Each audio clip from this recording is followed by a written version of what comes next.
Makanya kita panggil Wanara ya. Wa itu kan Pak D atau Bude.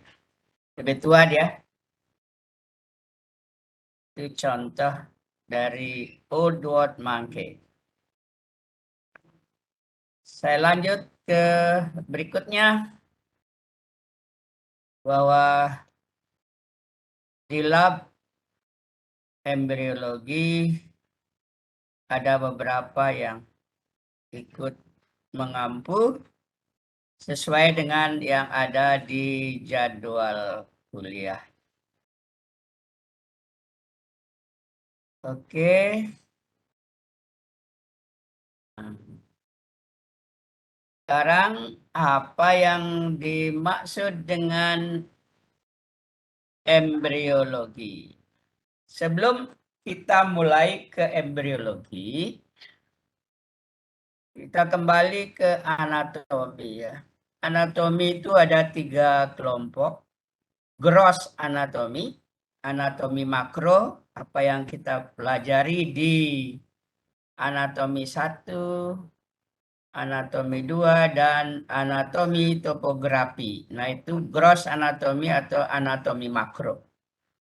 Berikutnya ada anatomi mikro, yaitu anatomi histologi, tentang jaringan ya.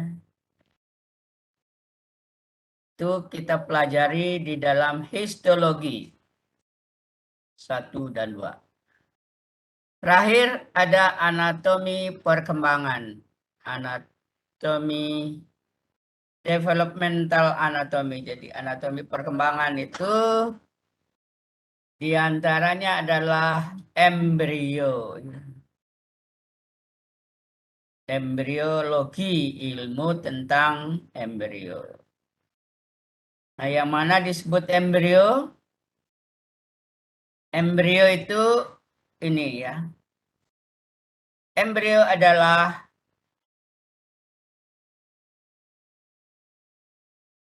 ini penggabungan antara gamet jantan dan gamet betina. Membentuk satu sel disebut one cell atau konseptus atau disebut zigot ya. Zigot ini adalah unit terkecil dari kehidupan. Jadi inilah disebut embrio ya. Sedangkan kalau baru 2 pronukleus ini masih dikenal dengan nama fertilized ova. Ovum yang telah dibuahi. Sementara itu, begitu terjadi fertilisasi, masuknya sperma ke dalam oosit, itu kita lihat di bawah mikroskop ada 2 polar body. 2 polar body itu ciri dari oosit yang telah dibuahi atau fertilized ova.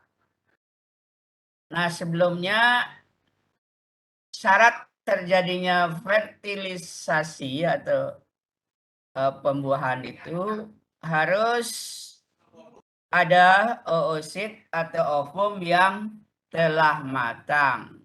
Apa ciri oosit atau ovum yang telah matang? Adanya polar body pertama. First polar body. Ini ya, di bawah mikroskop kelihatan ada polar body yang berada di ruang perivitellin ya. Ini ciri dari oosit yang telah matang alias stadium metafase 2. Nah, apa yang terjadi sebelum ini? Sebelum dia ovulasi ya, dia berada di ovarium. Ovum ini berada di ovarium. Di ovarium ini, ovum berada di folikel. Masih ingat di ovarium terjadi proses pembentukan folikulogenesis. Dari folikel primer sampai the graft. Dari folikel yang belum ada antrumnya sampai ada antralnya. Ada antrum, ada ruang ya. Nah, itulah sekilas tentang embrio, oosit, dan diovarium. Nah, mari kita kembali ke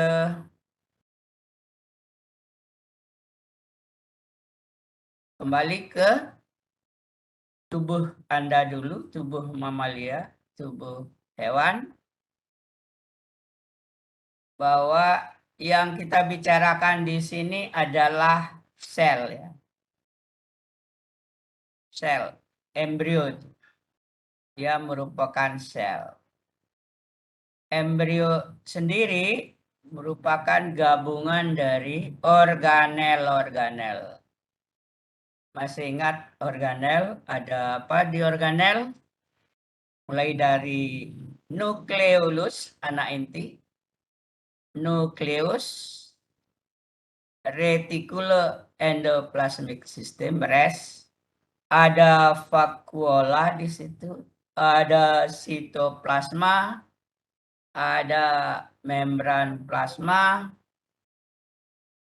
dan bagian organel yang lain ada mikrotubuls, ya, ada benda Golgi, ada lisosom dan seterusnya. Dan khusus untuk oosit dan embrio ini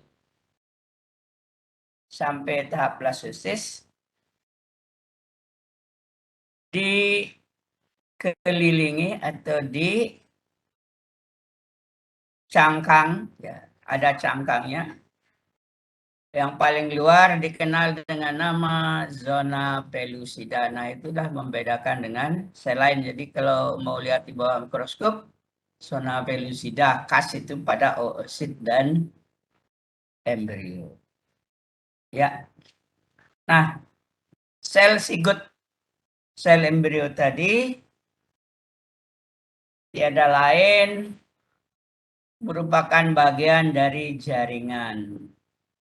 Ya, jaringan. Apa jaringan? Jaringan sendiri disingkat tisu ya. Bahasa Indonesia TISOE, tisu. Ejaan lama ya.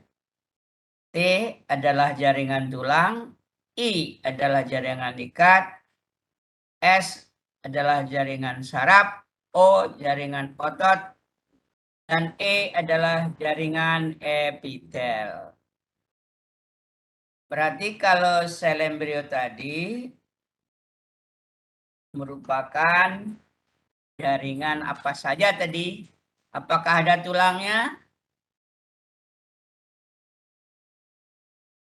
Halo, Korti, ada tulang nggak di embrio?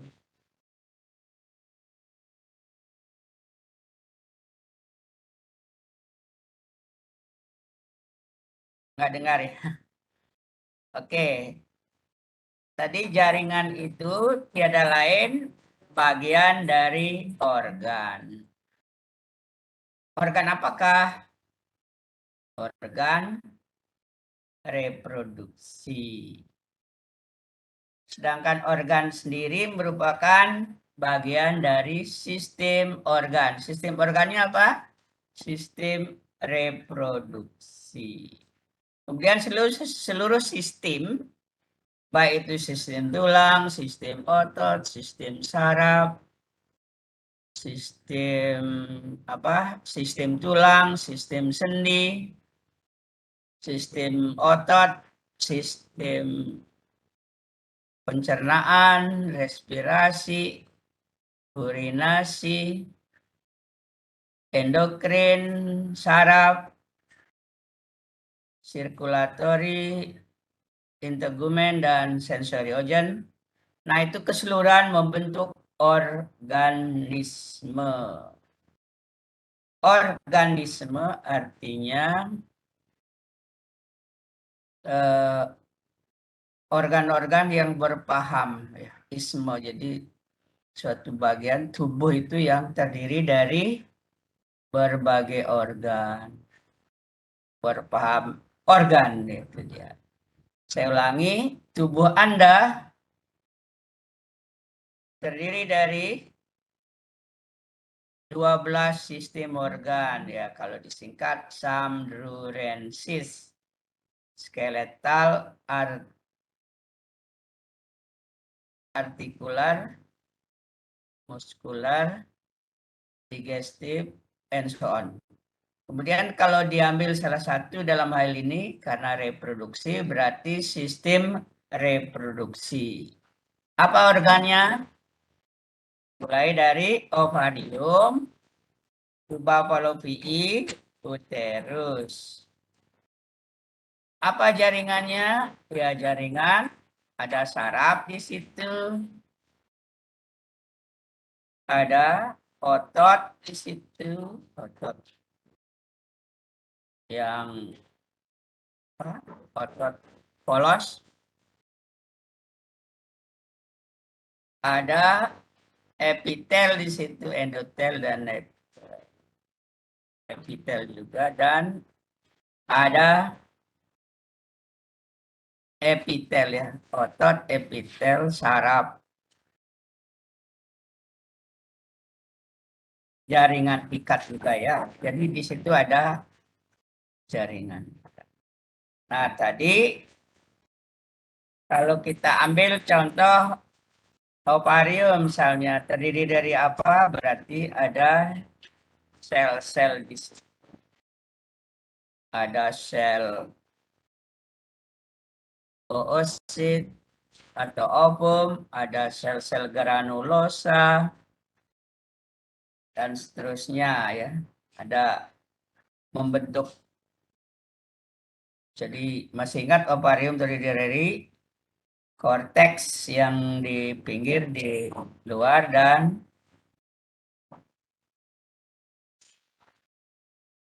yang di dalam adalah medula. Kemudian tadi sel embrio misalnya atau ovum tadi terdiri dari organ-organ di dalam sel.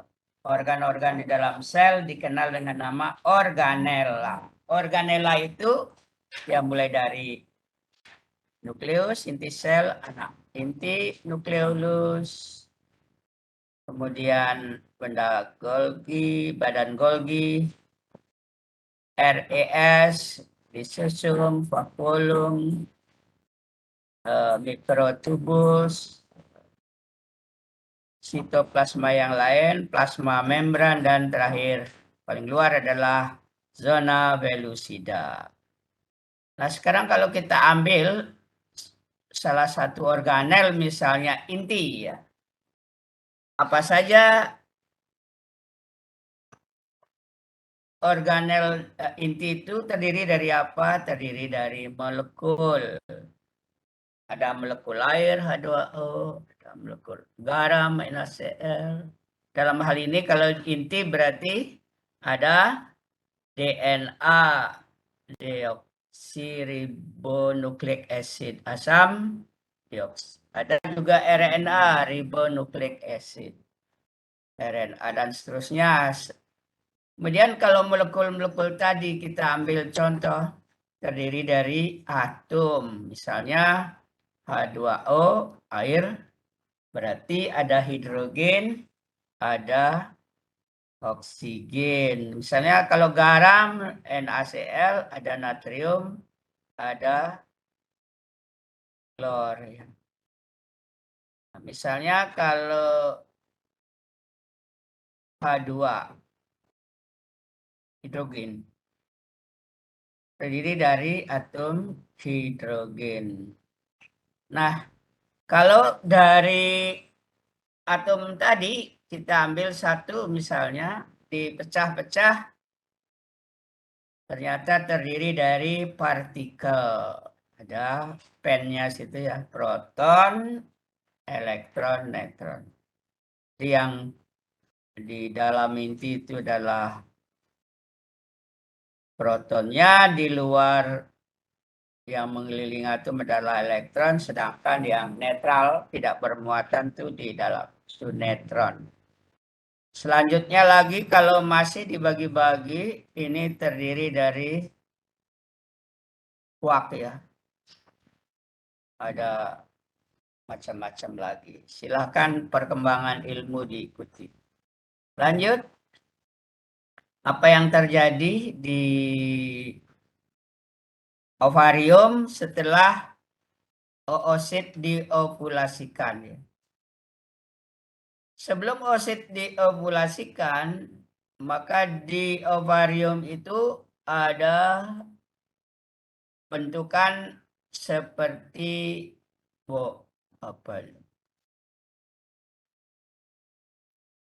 gelembungan ya, apa tuh?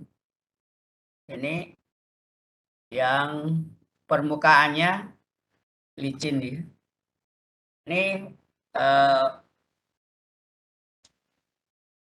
namanya folikel ya.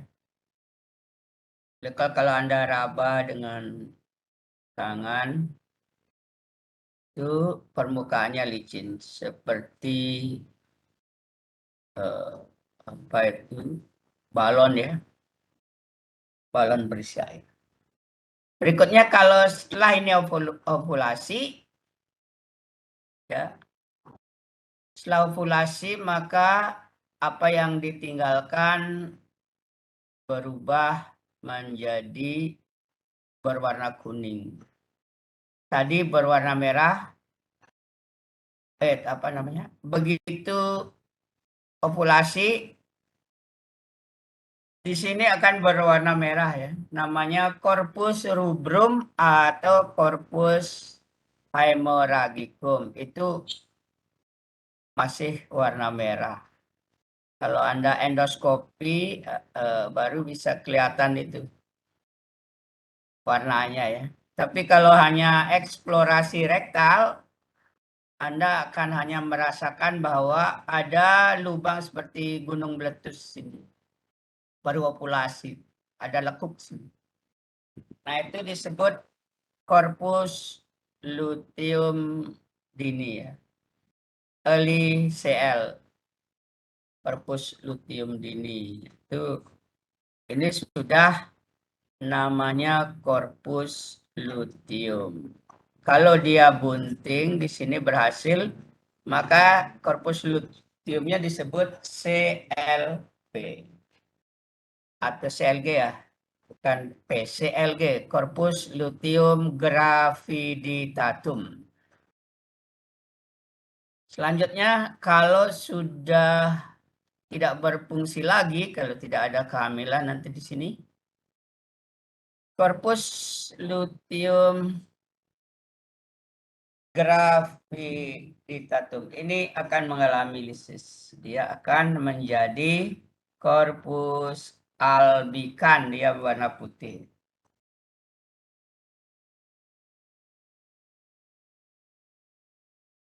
Nah, itu apa yang terjadi di ovarium. Selanjutnya, ovum atau oosit yang telah diovulasikan tadi, dia masuk ke ditangkap oleh fimbriae, masuk ke tuba falopii. Di tuba falopii ini di ampula terjadi fertilisasi ya. Nah, kalau hewan betina sudah dikawini, jadi sperma masuk dari saluran reproduksi bagian posterior ke menuju tuba falopii. Nah, disinilah di ampula terjadi fertilisasi. Setelah terjadi fertilisasi, terbentuk embrio sigut. Sigut berkembang menjadi cleavage, membelah 2 sel, 4 sel, 8 sel, 16, 32, 64, 128, terus Di dalamnya akan ada rongga nanti di sini. Blastosis. Kalau baru sedikit, early blastosis dini. Nanti kalau sudah banyak rongganya, blastosis. Nanti kalau udah penuh, expanded blastosis, kemudian dia menetas, hatching blastosis, dia akan nempel di uterus, ya. Nempel tidaknya tergantung dari hewan. Kalau bagi ibu Anda ini terjadi implantasi, ya. Hubungannya adalah endotelio. Jadi berdarah-darah kalau lahir. Tapi kalau di sapi, di ruminansia, kuda, dan berapa contoh hewan lain, di sini dia di lumen uterus. Maka lahir dia tidak berdarah-darah. Dia hanya keluar dengan selaputnya. Jadi dengan sekundine placenta, ya. Jadi tergantung dari hubungannya, ada cotyledon area itu di ruminansia. Oke, lanjut mulai dengan judul ini dia, embrio. Apa itu embriologi? Embriologi ini dia, pengetahuan yang mempelajari asal-usul perkembangan embrio. Apa itu embrio? Itu makhluk yang sedang berkembang sebelum mencapai bentuk yang definitif. Makhluk dewasa. Kemudian proporsi bentuk dan besar yang serasi dan seimbang. Dan apa itu fetus? Fetus bentuk sudah seperti makhluk dewasa. Nah, ini apa saja bentuk-bentuk dari sel kelamin jantan? Ada yang normal nih, punya human, ya, punya manusia. Ini normalnya, ada yang bentuknya tidak berbentuk ini. Kemudian ada yang seperti ini, besar tuh mereka. Ada yang kecil. Kemudian ada yang memanjang ini. Kemudian ada yang dasar muka, 2 muka, 5 muka, ada yang rahwana gitu. Kemudian ada yang ingusan, ya, belum matang dia, tidak ada ekor. Kemudian ada yang kehilangan ekor. Kemudian ada yang ini, apa ini? Ya, bentuknya nggak karuan, ada yang pendek, ini ekornya patah, mau itu. Kemudian ada yang muda ini, masih ada tetes sitoplasmic droplet. Kalau di bawah mikroskop Anda lihat masih ada ini, berarti dia dikoleksi sebelum 72 jam. Ya. Masih ada sitoplasmic droplet. Kemudian ada juga sperma yang kayak rabies, itu ekornya melingkar, ya, takut. Kemudian ada, kalau tadi kepalanya banyak, rahwana, dosomuko. Kemudian di sini ada ekornya yang banyak, ya. Kayak gurita, cumi-cumi dan sebagainya. Nah, itu tentang sperma dan gambar oosit dan embrio. Selanjutnya, kalau untuk produksi embrio, apa saja yang dibutuhkan? Ini dia, harus ada Dua jenis inkubator. Inkubator CO2, inkubator biasa, modulator inkubator. Kemudian ada mikroskop, stereo mikroskop. Biasanya di sini diisi ada plit penghangat supaya hangat cawannya di sini. Berikutnya ada ini laminar, ada osmometer, ada untuk menyimpan ini straw ya, pembeku, freezing machine, ada pH meter, ada berbagai mikroskop, ada dissecting mikroskop, ada student mikroskop, ada stereo mikroskop, ada fase kontras dan sebagainya, banyak tergantung kebutuhannya. Kemudian ada centrifuge, ada media-media kalau kita mau memproduksi embrio. Selanjutnya, nah ini sudah untuk riset. Kebetulan contohnya pada monyet. Kalau kita ingin produksi banyak berarti ini ovarium yang biasa kita harus superopulasi atau multiple ovulation. Ini tadi ukurannya 5 mili sampai 10 mili menjadi 4 cm.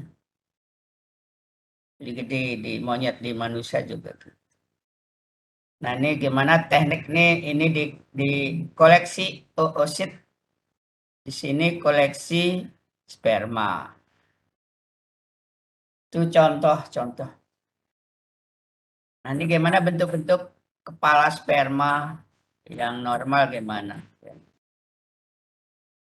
Nah ini contoh kalau sudah dilakukan teknologi ya, koleksi oosit dan sperma. Dan kita gabung di luar kultur. Jadilah ini embrio-embrio dan seterusnya. Nah ini perlakuan apakah di embrio itu kita isi sel epitel, ada yang suka ngisi sel granulosa dan sebagainya. Ya, itu sudah riset lanjut. Nah ini untuk bentuk oosit yang gimana? Yang bagus granulosanya berapa lapis?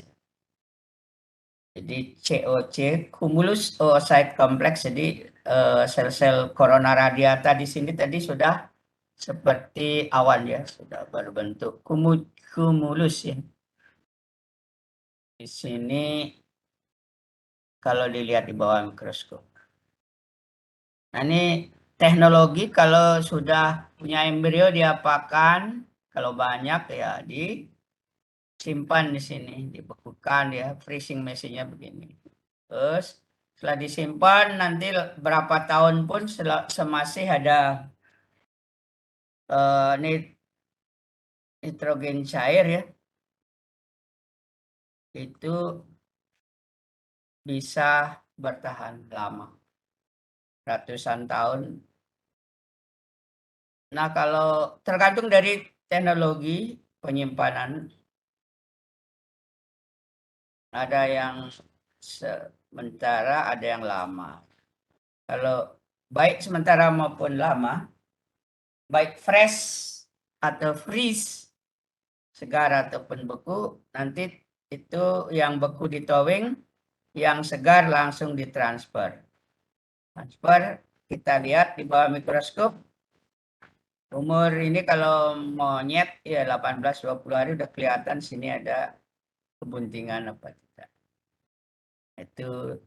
Nah ini contoh-contoh sel telur oosit atau ovum dari GV ya sampai GVBD sampai M2 ya.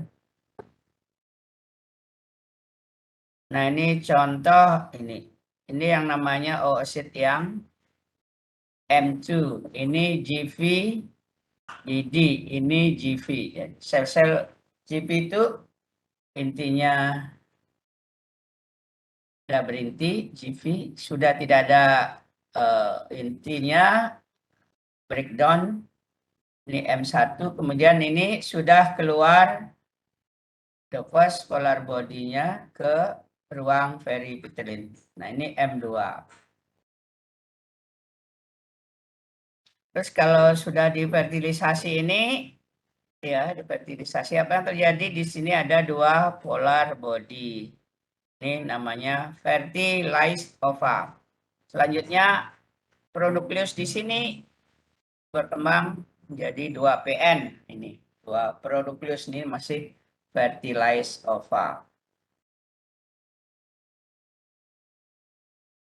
Nah, selanjutnya ada zigot, terus 2 sel, 4 sel, 8 sel, dan seterusnya ya. Nah, itulah sekilas gambaran embriologi, teknologinya, dan dimanfaatkan di mana. Kenapa monyet? Karena untuk pemanfaatan teknologi ART, Assisted Reproductive Technology, itu di monyet kita lakukan, terus nanti hasilnya, metodenya kalau sudah berhasil baru kita gunakan di manusia. Karena monyet secara anatomi maupun fisiologi mirip dengan manusia, karena keduanya adalah sama-sama primate. Kalau manusia human primate, kalau monyet non-human primate. Nah, itulah tadi. Nah, sekarang embriologi tidak lepas dari proses-proses yang dilewati oleh sel-sel kelamin. Ya. Sel kelamin jantan maupun betina, silahkan lihat nih kalau mulai dari apa? Pembentukan sel-sel gamet. Gametogenesis. Gametogenesis itu ada dua.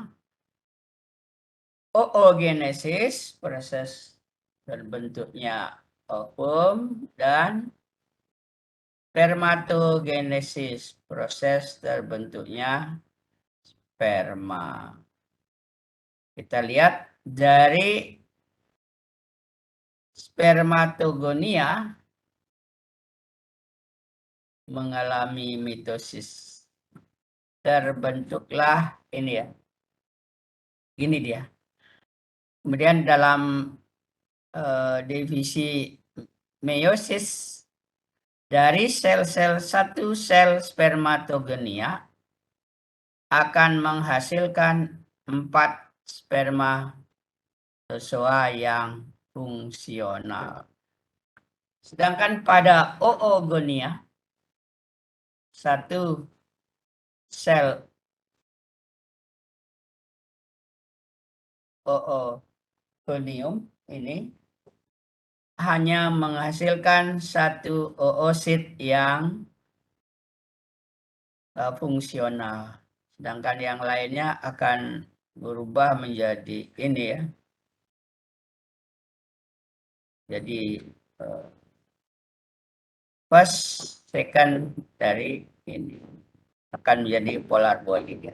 Sedangkan di sini yang satu baru bisa fungsional ya. Itu bedanya kalau spermatogonium menghasilkan 4, spermatozoa fungsional ada satu oogonium hanya menghasilkan satu oosit yang fungsional. Nah itu tadi. Sekarang mau menunjukkan gambar. Ini kalau di ovarium ya. Ini oosit berada di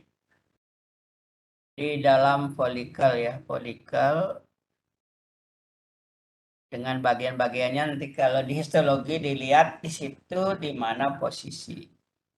Ada yang antrum folikel berarti di sini ada liquor foliculi.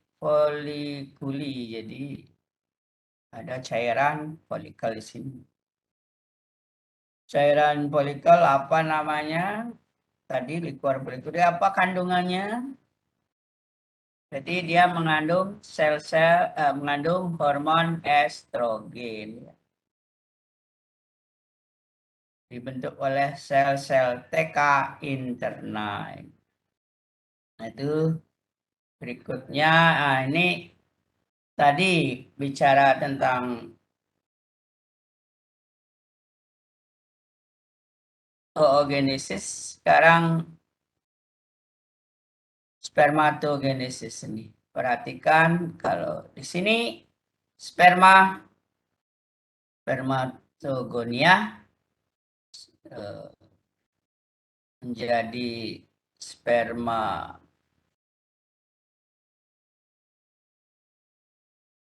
sampai spermatid ya, belum ada ekornya, dan terakhir spermatozoa ya sudah ada ekornya.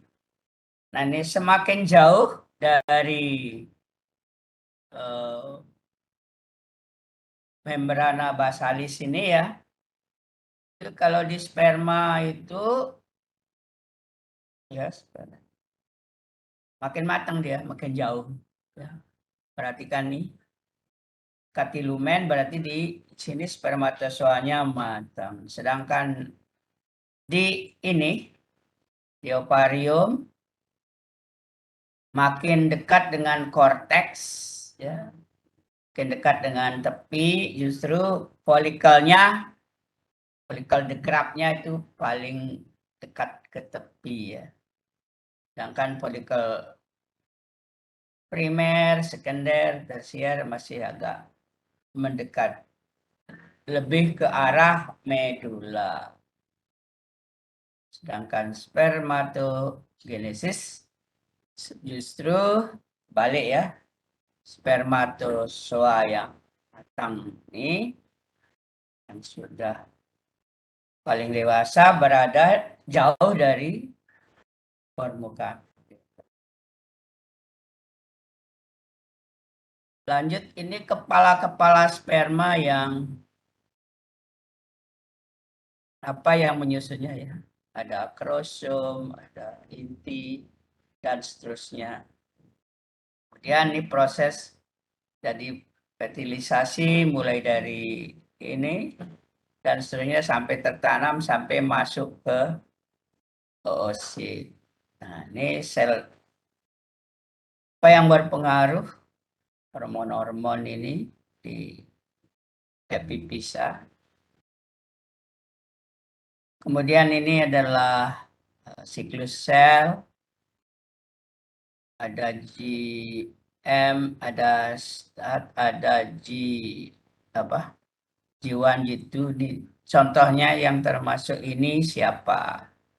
Ada ada frog, ada ini. Kalau di sini mamalia di sini contoh. Mulainya di sini, kemudian terus siklus jadi ini sampai keluar. Nah ini kalau tadi COC itu cumulus oocyte kompleks, jadi ada sel-sel cumulus yang berada di luar zona pellucida ini membran plasma atau plasma membran.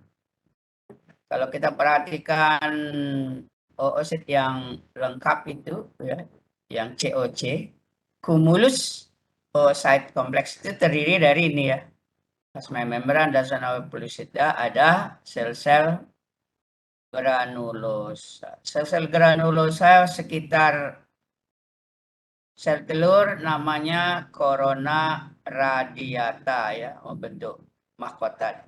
Sedangkan sel-sel granulosa yang di sini yang sudah bentuknya seperti kumulus namanya sel-sel kumulus. Jadi sel granulosa, corona radiata, sel-sel kumulus itu tiada lain semua adalah sel-sel granulosa dengan berbagai bentuk dan kedewasaan fungsional.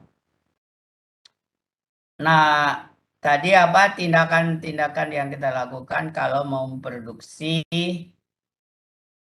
embrio. Jadi ada ini dalam hal ini kita harus ada koleksi oosit, berarti di samping sini ada koleksi sperma. Kemudian ada di sini maturasi oosit, pematang oosit. Di sini ada kapasitasi sperma.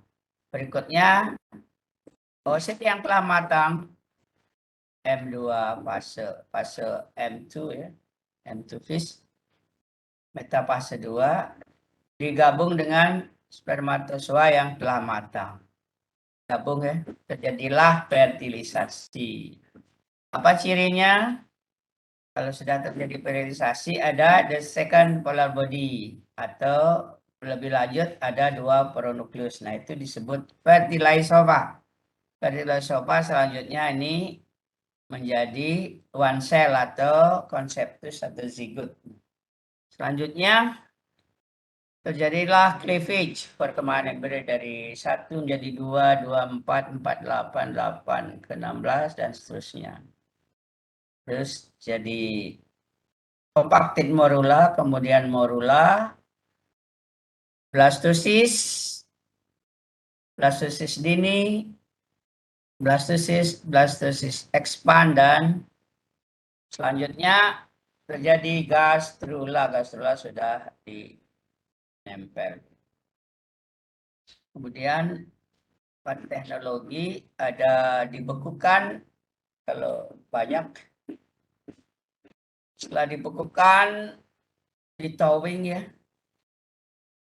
cairkan.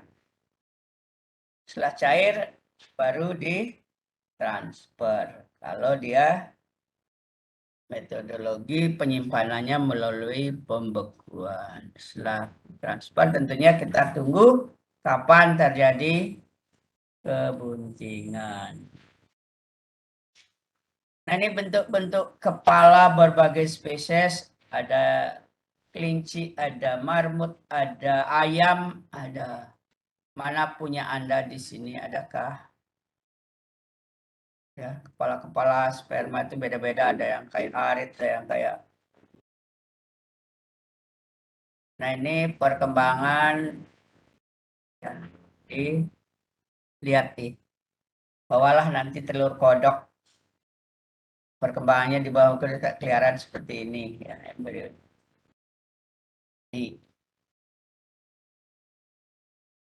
Nah, ini mamalia. Ini sel, pansel, dan seterusnya. Ini blastosis. Ini sudah expand ya.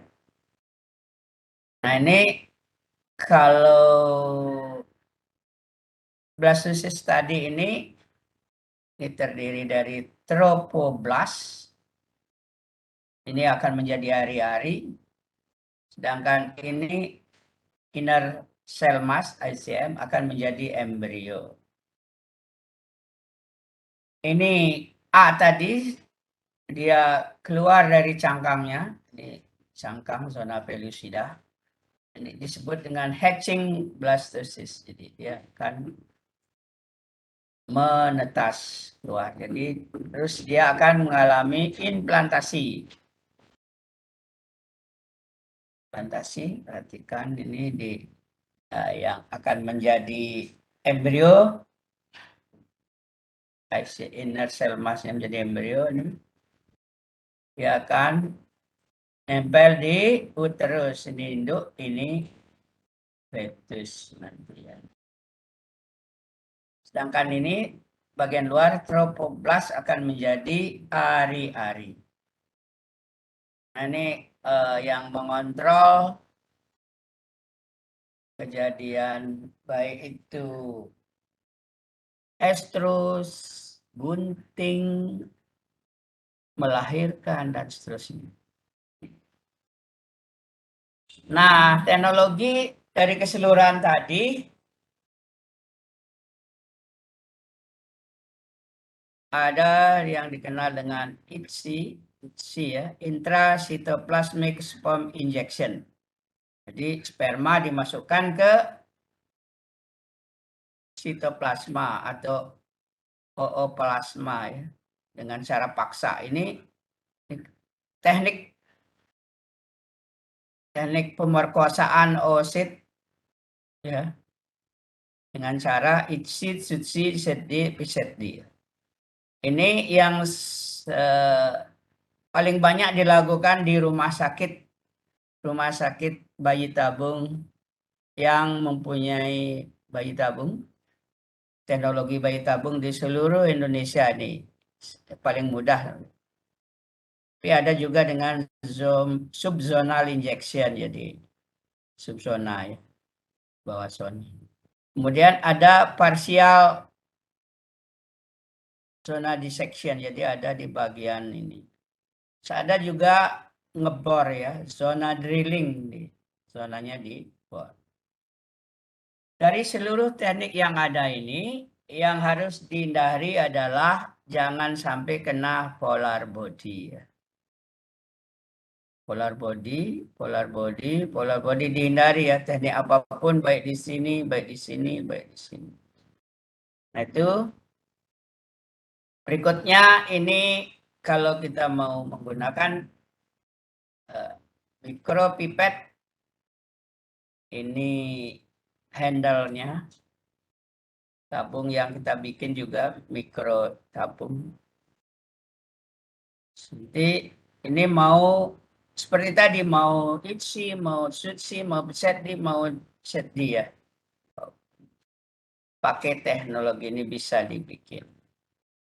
Nah ini tadi kita mengeluarkan inti dari mengeluarkan blastomer dari blastosis. Ini dipindahkan ke sel telur lain yang sudah dimatikan intinya ya. Matikan intinya diganti dengan ini. Makanya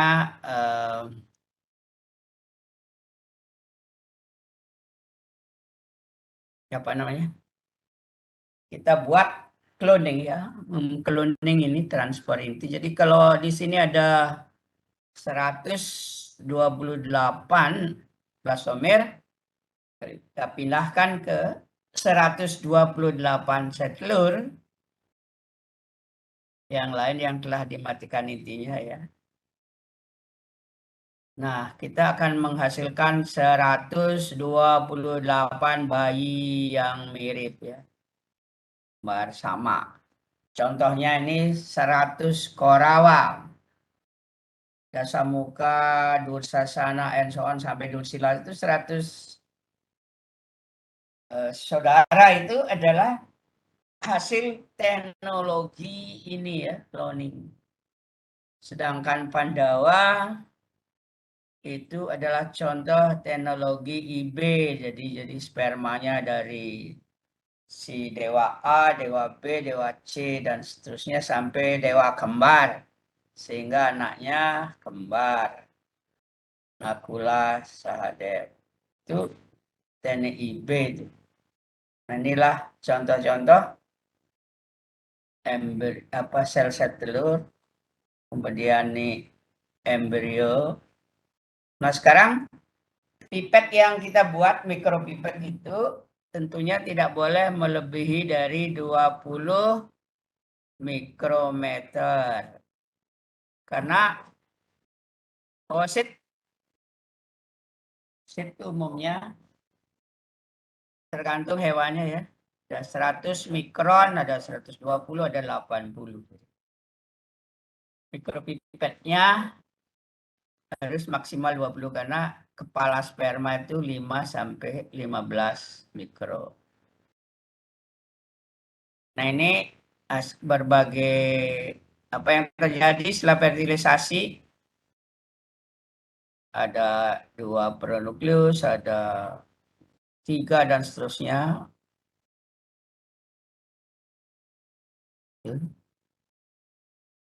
Nah, ini perkembangan di dalam tubuh ya, kebuntingan ya. Terus ini ya berapa bulan tergantung hewannya. Nah, senyum dia mau keluar ya, mau partus ya. Inilah hubungan, ada yang hubungannya ini epiteliokorial, ada plasenta silesmokorial, ada plasenta endoteliokorial, ada plasenta ini apa? Hemo ya, berdarah. Nah, terakhir inilah ilmu perkembangan. Misalnya di sini ada ovarium atau testis, nih gonad ya. Ovarium. Dari manakah berasal? Dia berasal dari endoderm ya. Kemudian terus di sini dia berasal juga dari mesoderm ya. Perhatikan ya, kalau Anda ambil gonadnya ovarium testis itu dia berasal dari endoderm dan mesoderm. Lainnya misalnya ini apa ini?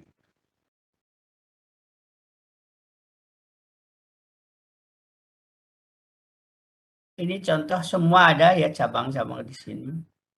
Misalnya otak Anda ya, saraf Anda berasal dari mana? Apakah ektoderm, mesoderm, endoderm? Ya.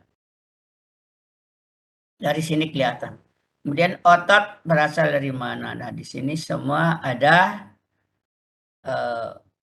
asal usulnya, silsilah.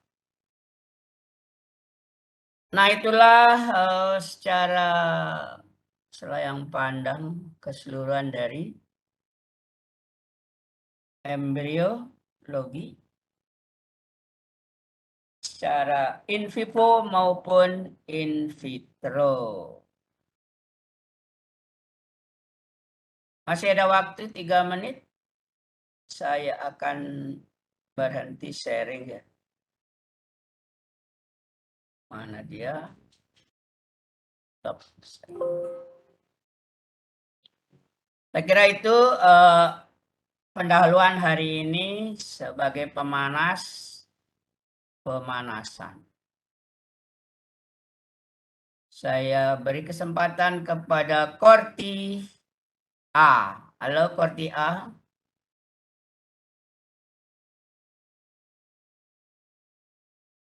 Ada Korti A? Amirullah. Bukan. Siapa tuh?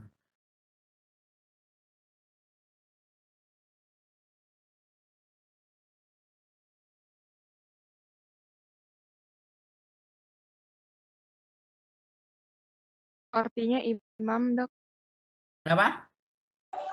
Halo Prof. Halo Prof. Ya, saya bukan prof ya. Saya masih guru kecil. Bagi Anda yang manggil saya guru besar, terima kasih. Jadi saya jadi besar. Besar apanya? Saya tidak guru besar ya. Ya, silakan Korti mau tanya apa, Korti?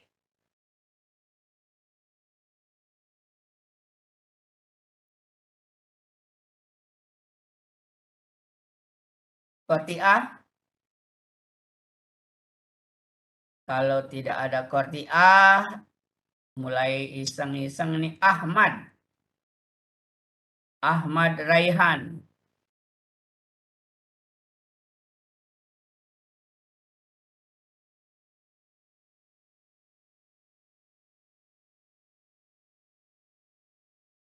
Gak ada.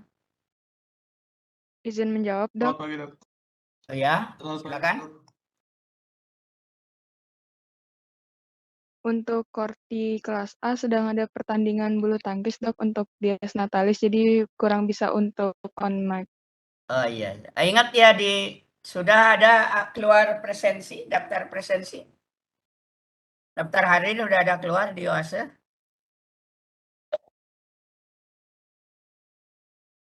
Belum, Dok. Oh, berarti salah itu ya. Berarti saya salah tadi inputnya. Mungkin minggu depan mulainya ya. Tapi ada ya di situ daftarnya. Di OASE. Ya. Ada? Ada, Dok. Ada, Dok. Iya, silakan. Nah, itu tadi